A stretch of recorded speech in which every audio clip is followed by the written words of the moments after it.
Well, hello and welcome back to the Inevitable Jim.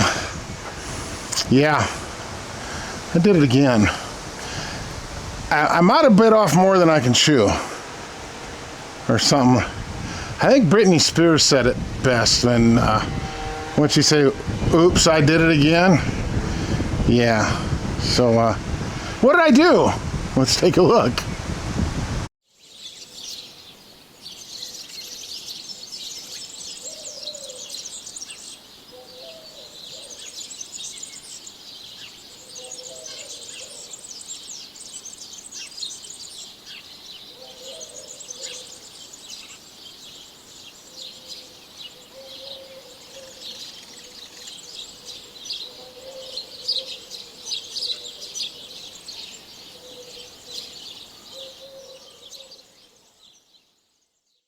Well, hello, we are out in the middle of somewhere, Iowa, and we're here for this. Yeah, it's a 1965 Ford Mustang factory V8 manual transmission car. It has been sitting in this grove. We just drug it out of the grove. It's been sitting there all of the 35 years the sun knows, and obviously well before that. And it has a title. So we're going to get this thing loaded up. I'm not sure what I'm going to do with it yet because she's rough. We'll walk around here real quick, show you a few things. So this car has been sitting like this. You can see it got drug out of the trees right over there. And it's been sitting in this fashion so long that the hood is rusted up. That's right, the hinges will not move. So I'm going to take the hood off to get it on the trailer. But I'm just not sure what to do with this yet because it is solid up front. It has floors. There is somewhat of an interior. All the glass is here. Now the back of it, yeah, she's pretty rusty back here. And, yeah, I don't know. Something about this thing just says, we got to try to do something with it. And the fact that it's got a title and stuff doesn't hurt. Inside, she's a little, yeah. But you know what? I've seen worse. I don't know. We'll see what we can find out. But let's get this thing loaded up.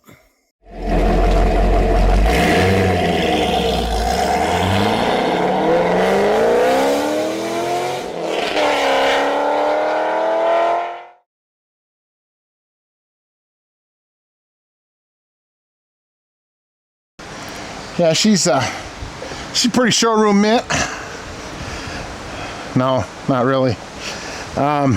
Yeah, so, yeah, it's a 1965 Mustang. I got it from a gentleman who's cleaning up a farmstead, and it was sitting in the grove. Yeah, needs a little bit of work, just a little bit of polish, part here and there. But I'm not really a first-generation Mustang guy. I'm a Ford guy, but I don't know a lot about first-generation Mustangs. But the biggest thing is, it came with a title. I thought, okay. So I pulled it out of the grove, and it's been sitting there for at least 40 years. And I brought it home. Yeah. Not sure what I'm going to do or how to go about it, but I'd like to put it back on the road. So I have a good friend of mine. His name's Scott. Now, Scott he's been around first-generation Mustangs forever. He's rebuilt several of them. He's taken some worse than this and put them back on the road. His first car was a 65 Mustang. Let's just say he knows a lot about first-generation Mustangs, which is 100% more than I know. So, Scott, come on in here a minute. Everybody, meet Scott. Scott, meet everybody. Hello. So, Scott, I brought something home. I see that. Looks like a lot of work. Yeah, but that's why you're here, to help me decide if it's... Well, I need to first decide, is this doable? So, I brought Scott over. He's going to assess what we've got here. Now, the thing that attracted me to this car, Scott, I know enough to be dangerous. Right. So when I walked up to it sitting in the grove, and I'll enclose some pictures up here of what it looked like, I saw it had 5-lug rims, which instantly meant... V8 yes, car. Yeah. Probably a V8. And since it had been sitting for 40 years, I didn't think anybody had been modifying stuff. Then I opened the door, and I saw a hole in the transmission tunnel. Ooh, maybe a manual. And then I looked at the rest of the car and immediately got discouraged. The hood was up, Scott. Okay. And I had to take the hood off to bring the car home because you couldn't close the hood. It's opposite of can't get them open. This one had been up so long, the hinges are seized. Yeah, it's crazy. I couldn't close it. So the hood's on the trailer behind the car. I'm gonna have Scott walk around this and tell us what he sees. This is his first reaction, first time seeing the car. I mean, he's been there about 10 minutes. He walked around. I think it was a whole lot of shaking his head and looking down and then looking at me and asking why. But now I've got him convinced to walk around and see what we got. Right. Well, there's definitely some strong points. The engine compartment is fairly solid for as many years as it's been sitting. Normally they're pretty rusted up here. Probably looking at a battery tray, a few other little small patches, but for the most part, it's solid car. And from what I see, it's never had any kind of big, accidents or anything like that. The colors are still pretty consistent, left to right on your fenders. We can check the... What's that tell you, just basic? Where it has an F here, means it's built in Detroit. Okay, that's cool. So, and then you get down to the C, that's going to be the reference for the engine, which means it's a V8, two-barrel V8. Now, this would have been a 289, right? Yeah, 289, correct. Okay. Yep. Okay, so this is the VIN number here. Right. Okay, where else is the VIN number prevalent? It's also up on the front apron. So what do we got for a VIN, Scott? Well, let me get my glasses here. Yeah, old man like me need glasses. 748. I think it's a 603. Okay, 748603. Now that you say that'll be on the apron? Yep.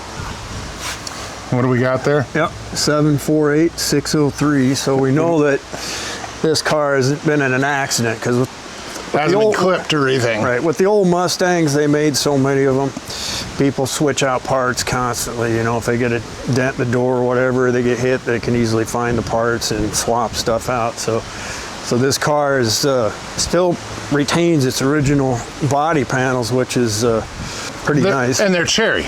So, I mean, we have the door handles here, which shows it's a little later 65. Why is that?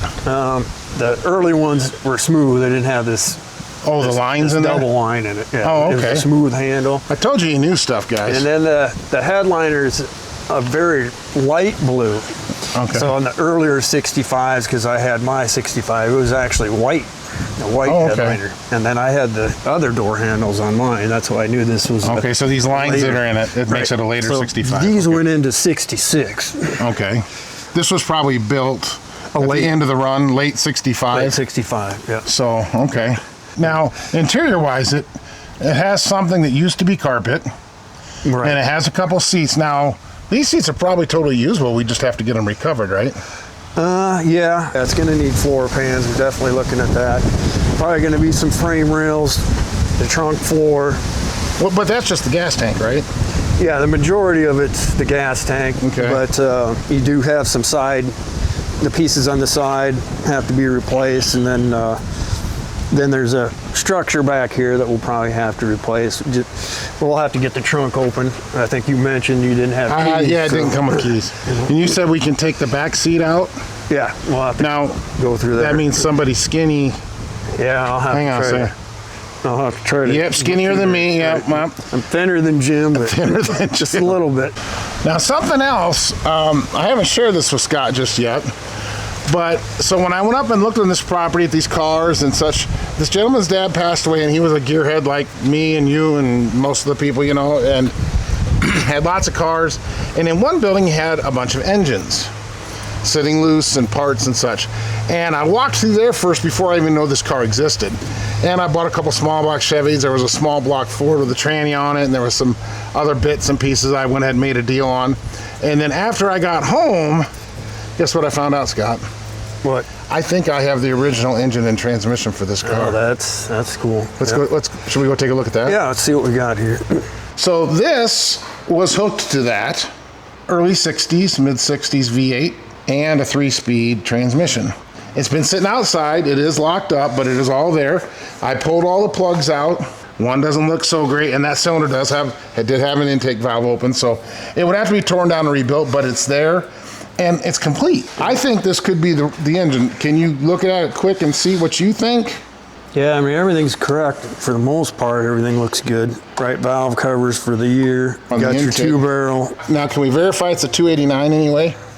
Yeah, it's usually right in the intake in there. You'll be able to see it. Yep, right there, 289. Yeah. Yep, okay, so it is a 289. We'll do a little more research and such and digging into these, but first of all, we got to try to get that trunk open. Oh, and none of those hubs rotate on that car, so it doesn't move. Okay. I'm fairly certain violence will be involved.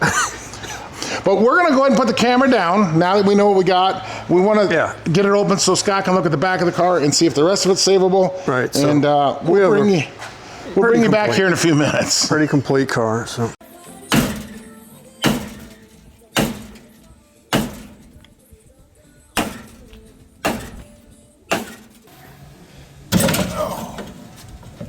Oh, these are stubborn. Oh, man. There's one. Piece of cake. Yes. Violence was involved. Yeah. It's that kind of a lug nut. All right, we got wheels and tires on it. It's sitting at the right height. We have the passenger door open and we have Scott in there. So we're gonna get these rear seats popped out because we're gonna go in and open the trunk up. Well, hello and welcome back. Richie's here. Oh. And so it's been a few weeks, okay? And where you saw the video drop off was Scott and I were here and we were trying to evaluate if we had a viable car to try to do the project with. And happy to announce, yes. The answer is yes. And you know, a lot of times Richie's pretty quiet, reserved, dry sense of humor. But when I first sent pictures of this to Richie, I said, hey, I got another project car, I think, but it's just pretty rough. It's going to take a lot of work. I sent him the pictures, and his text came back and said, yeah. So I'm going to have to bleep that out. Oh. Anyway, you excited to do this one? Really? Can you show some enthusiasm? Yeah. So, Richie's had a chance. Racing stripe? Oh, yeah, racing stripe. She's full race. I didn't know that. So we got it pushed in, all right, today. And Richie came over and he got a chance to walk around it and he got a chance to look at it. And he was really excited when he got here. And then he walked around the car for a while. More excited. More excited. And I said, are you sure? And he goes, oh, yeah. So then I knew I had the right person for the job. So what is our goal for this car? We want to make this car roadworthy again. We want to make it run, drive, go, stop. And our goal is, it's pretty ambitious. We want to do it for $3,000 or less. And that includes the price of the car. I think it was somewhat realistic until we'll get into it in a minute. Racing stripes, we covered that. We're already challenged. We're already challenged, yes. Well, we are personally challenged. That's why I'm getting that, yep. Yeah, so we're good. Yep. Last you saw, Scott was trying to get the trunk open by removing the rear seat. I'm pleased to announce we have gotten the rear seat out, we have gotten the trunk open, and there really wasn't anything in there. I think I found one of the tail lights that was missing is in there, and a lot of dirt. We did remove the gas tank and threw it away because it had a big old hole in it. So what do you say we take them for a tour around this thing now that the inside's all cleaned out? Oh, yeah. All right, let's take a look. So Richie, we're inside the car now. Uh-huh. And when you guys saw it last, it was full of interior, but so you can see we have the seats out. And we did go in there and we pulled all the interior out. And it was what we expected. We knew we were going to need floor pans, and there's some such like that. We're going to need seat pedestals. We're going to need to do some floor repairs, and we'll talk about what we got going on there. But it's here. I mean, all the pieces are here. We have door cards. We have all the pedals. It's here. So I think we can make a car out of this, Richie. Do we know how many miles are on it? What does it say? Can you read it? I don't even know where the dummer's at. It's somewhere in the middle there. Oh, got it. What's it say? She's only got 13,000 original miles on it. I'm pretty sure that's 113,000. 213. The last evidence we found, I think, was 1978. Now, we did, Richie, we got into the glove box. And we found some interesting stuff in the glove box.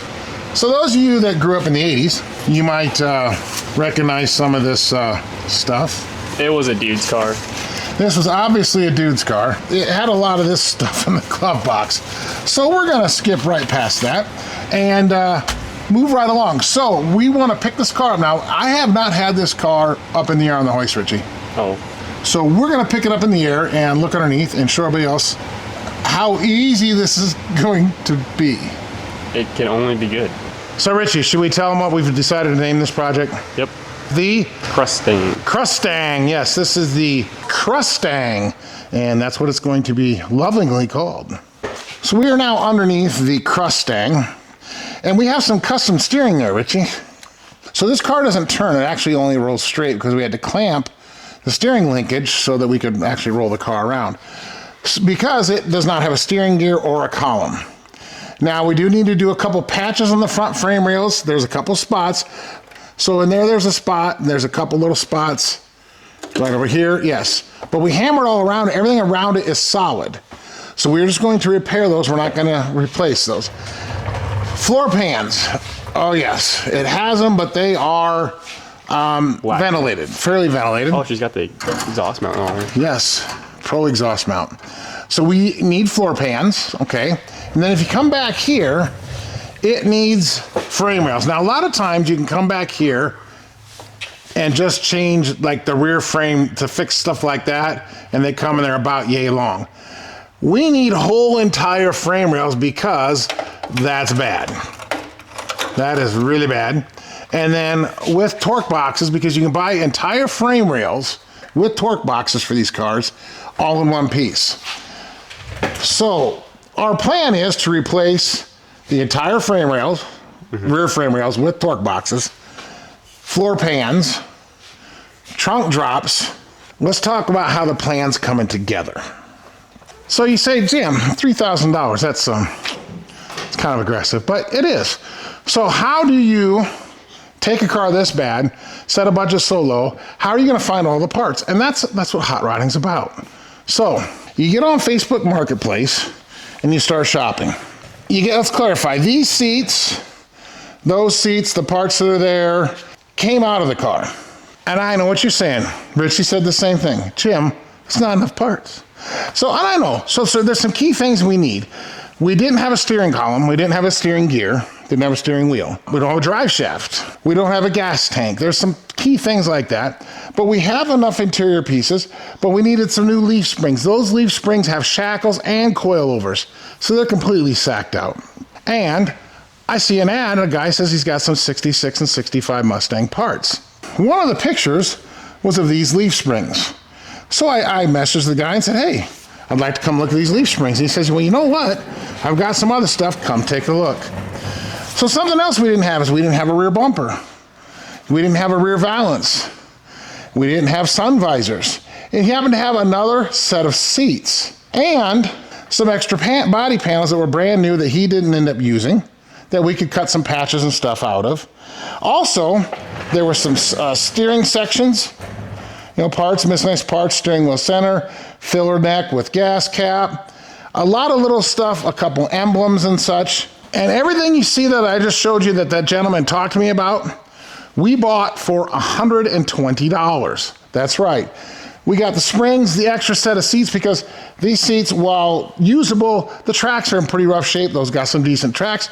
So we now have enough interior seats to actually make a whole interior. Might be mismatched colors, but we're not talking about perfect. We're talking about on the road. We picked up a lot. We picked up some things we absolutely needed, but also some extra parts for $120. He also had these two carburetors, and you know how I like my Motorcraft 2100 two barrels.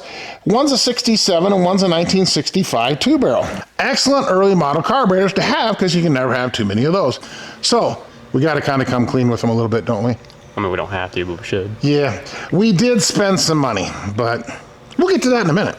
One thing Richie has not seen in the trunk.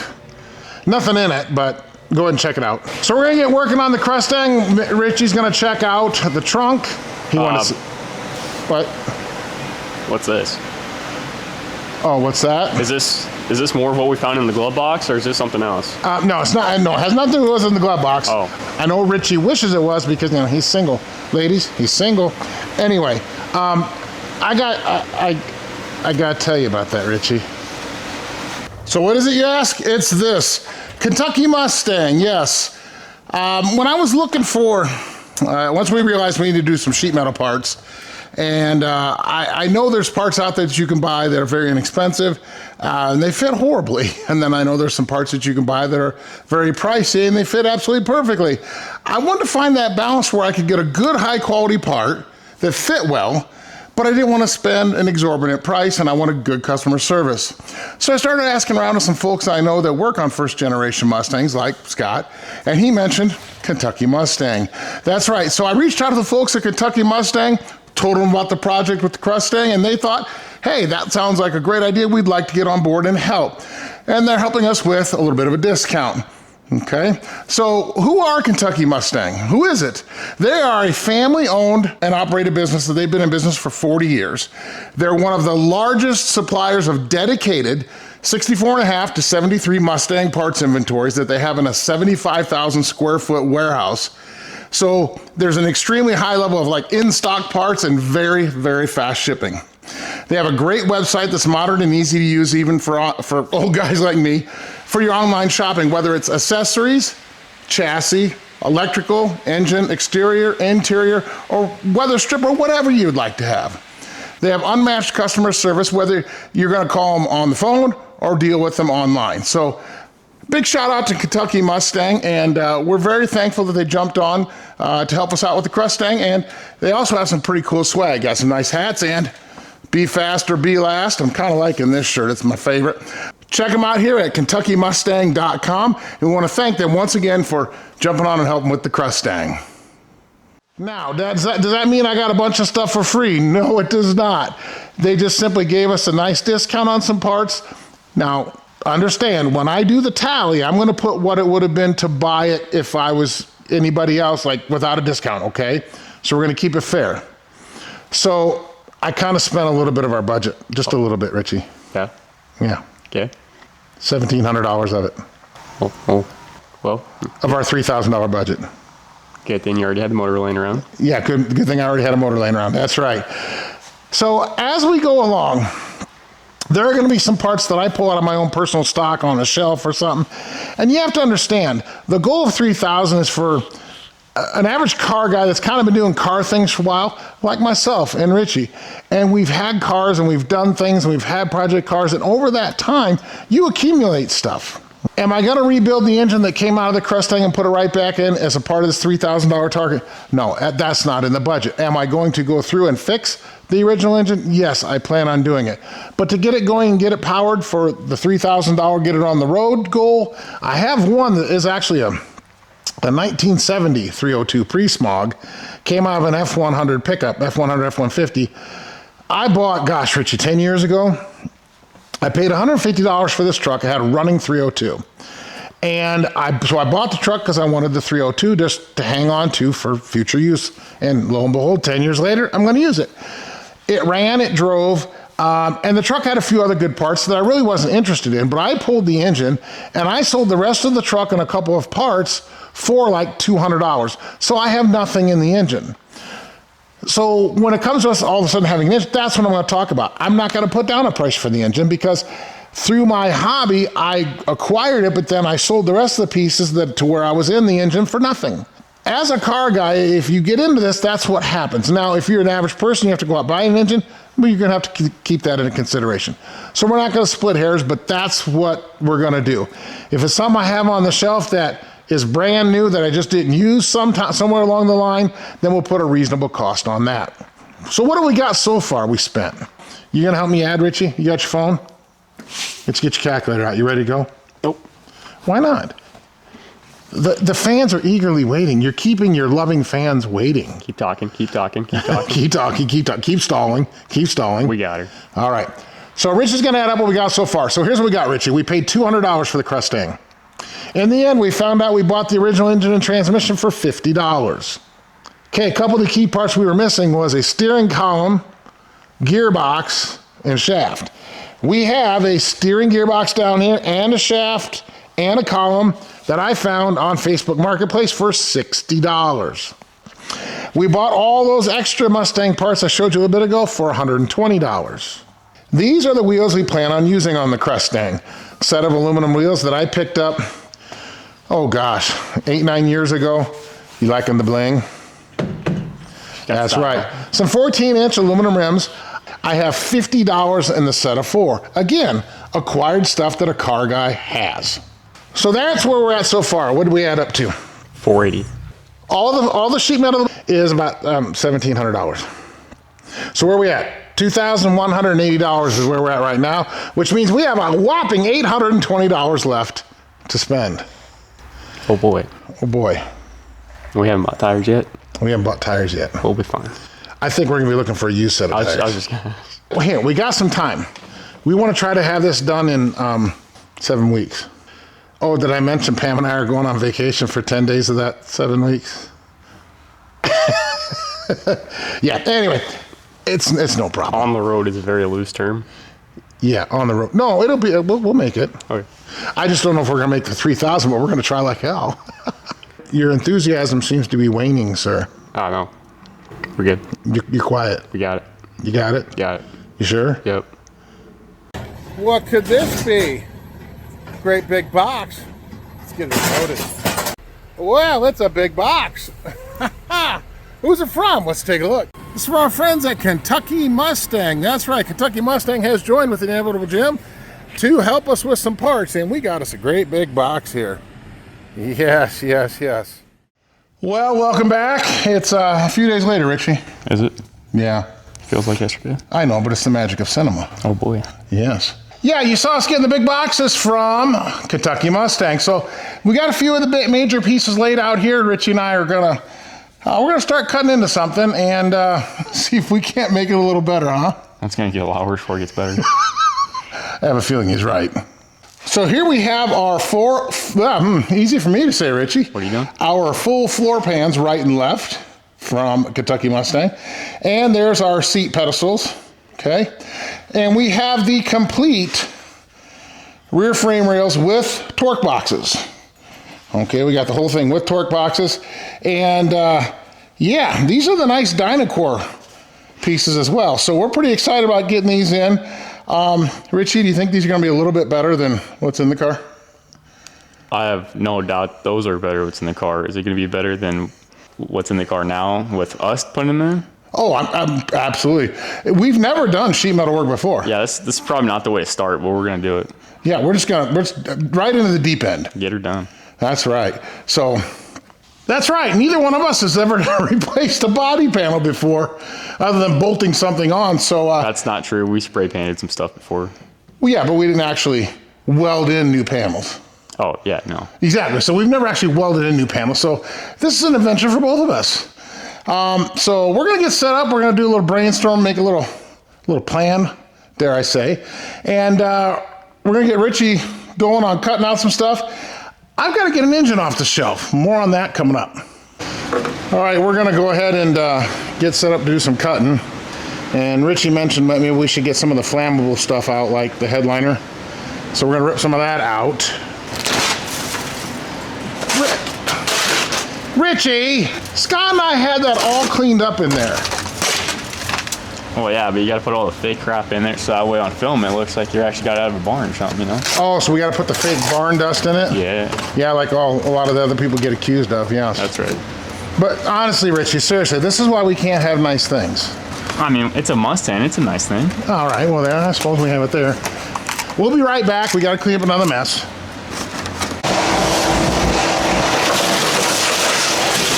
Made you a little bit of a mess there, huh, Richie? Well, we're going to go ahead and let Richie clean up the mess that he made. Damn kids. Buy them books, send them to school. What do? They eat the damn pages. So we're going to got some chunks of stuff.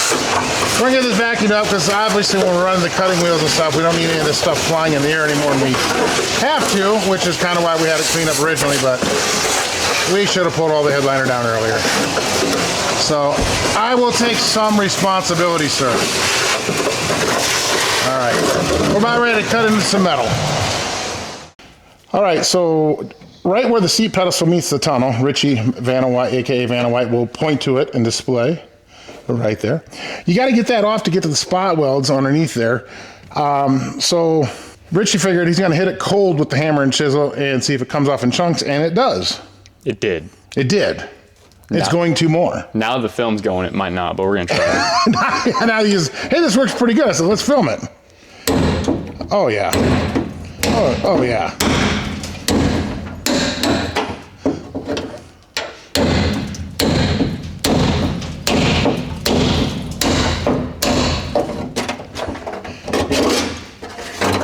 we're golden, pony boy. And what we're after is right here underneath there. There's the lip of the steel between the two panels. And that's what you have to uncover so that we can get this piece off and then get down to the floor pan and drill the spot welds out for the lower frame brace. So we're gonna keep moving. So Richie. Yo. Do you know how I know at least a little bit of how to do this? I became YouTube certified. Oh boy. Yeah, I actually went and watched other YouTube videos on guys that have put floor pans in. To make a YouTube video to show people how to put floor pans in? Well, no, to show them how we're going to attempt to put floor pans Oh, we're going to show them the wrong way so they know what not to do. Well, I mean, there were several guys that had some good pointers, and that's the only reason why I even knew like to chip that away and stuff, is I became YouTube certified. Oh. Yeah. When's the certificate coming? My granddaughter's drawing it up now. Oh, I got you. You going to put that on the resume? Absolutely. Hell yeah. All right, as we're working up our game plan, Richie, you are trying like hell to go all the way through that floor. Call me fat. No, I'm just saying you're really trying hard to go all the way. She's solid, though. Don't worry about it. Take a look at that, guys. Put the line over there. Yeah, there's not much left. Good. The supervisor showed up. There's Sandy. Did you see Richie over here? What you doing? Is he doing a good job? Yes. Okay. We're going to watch him cut.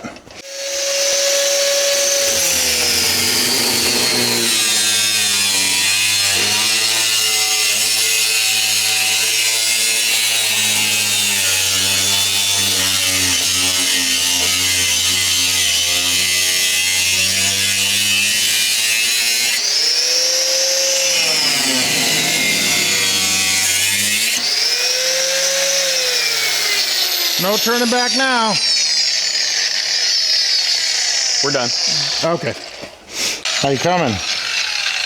Pretty good. I think you got a fire, though.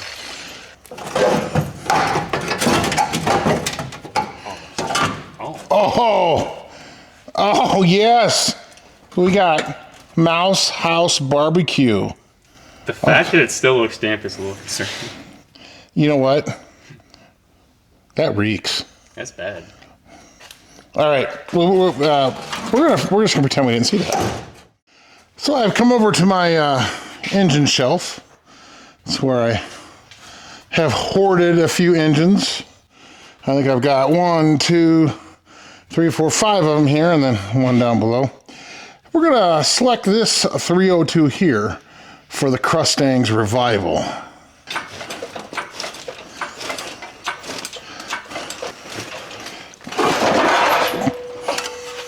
Get out here, we can let it down a little bit so I can get the hoist out. Time to take you out of your slumber.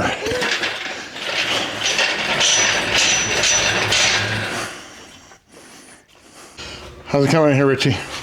Pretty good, I think. Don't know what I'm doing, but for what I think I'm doing, I think I'm doing good. Have you created something? Big hole. Mild hole. Big hole. Well, you got the seat pedestal out. Looks like you got all the metal stripped off of there, off the tranny On hump. that side. It's a little concerning because for this square, I cut that trunk, and the straights. Didn't do anything there. And it just kind of fell off. Yeah. Well, that's good. Easier. Yeah, so it's aiding in its own removal. Yep. All right. She's willing and ready. We're going to keep going. I'm going to keep getting the engine out. How's that going? That sounds like a struggle. Well, it was a bit of a struggle. It was so I was doing some thinking, Richie. Yeah. As it turns out, Okay. I can't remember what I said earlier in the video. It's something like I've got that engine 10, 15 years ago or something. Yeah, I was doing some thinking about it. I remember where I was when I took that out in the shop I was in, and it's been more like 23 years ago. Yeah. And then Richie pulled the ultimate dick move when he told me that I pulled that engine before I was born. Really? Yeah. Really? You're old. Kids these days. No respect. All right, so here we have our power plant that we're going to use to bring the Mustang back to life temporarily now. I hear you. I hear you. We will get the original engine rebuilt, gone through, and fixed, but that's just not going to be in the budget for the get it running first. So I was looking on this, and when I pull an engine to put it away, I always put a little note on it. And right here, 1970 302 V8, half-ton Ford pickup with a manual transmission. So that's what this came out of. It did run. I drove the truck that I pulled this out of, and you can see I tried to tape everything shut and such and get it sealed up. But we're gonna go ahead and uncap things, look at stuff. Pull the plugs, look down the cylinders, make sure everything looks good. I already did grab it. It still turns, because every once in a while I go over and I turn those engines to make sure they spin still. So this is what we're going to put in the Mustang.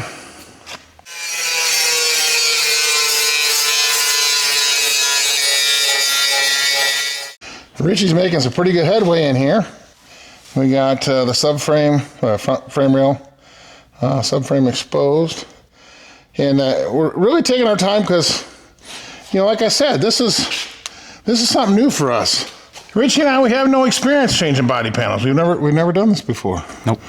And Richie's been in there for a couple hours, just working away, grinding away, taking his time. Making sure the grinder doesn't eat too much. Yep. And not making mistakes, but learning a process that we can use on the other side. Right now, he's doing his 8 Mile impersonation with his hood up. I always give him shit when he does that. I had the garage door open and got cold. Really? Who do you think you are, Eminem? Got cold. Come on. That's probably gonna wrap it up for the first episode here. Like I said, it's gonna be a process. Probably gonna be 3 or 4 episodes on this car at least. For part 1. Yeah, this is part 1. Well, for part 1, but getting it on the road is gonna be step 1. Then we'll probably do more with it, but that's way down the road. That's like step 163, and we're on step 4. That's at least till next week. Thank you very much for joining us. We do appreciate it, Richie and I. Do enjoy your support. Sandy and Pamela as well. If you haven't yet, please subscribe. Hit that like button. Hit the notifications button. And that'll keep you informed of when we have new episodes coming out. Okay. Again, we'd like to thank Kentucky Mustang for coming on board and supporting the project. And please send us an email. Show us what you're working on. You can reach us at theinevitablegym@gmail.com. And if you didn't know, we have the new shirts out, Richie. Oh yeah. Yes. In my defense, I was left unsupervised, and I'm not big, I'm horizontally abundant. They're on our website. Check it out along with all the other merch at theinevitablegym.com. Richie was sporting one the other day. Oh yeah, looking good too. Styling and profiling. Not in a Mustang, but yeah, we were doing good. So again, take some time, go out in your garage, your carport, your lean-to, your driveway, wherever it is you work on your ride. Go out there and just get started on it. We know you can do it. If we're tackling a project like this that we've never done before, you can tackle your project too. So go on out there, have some fun.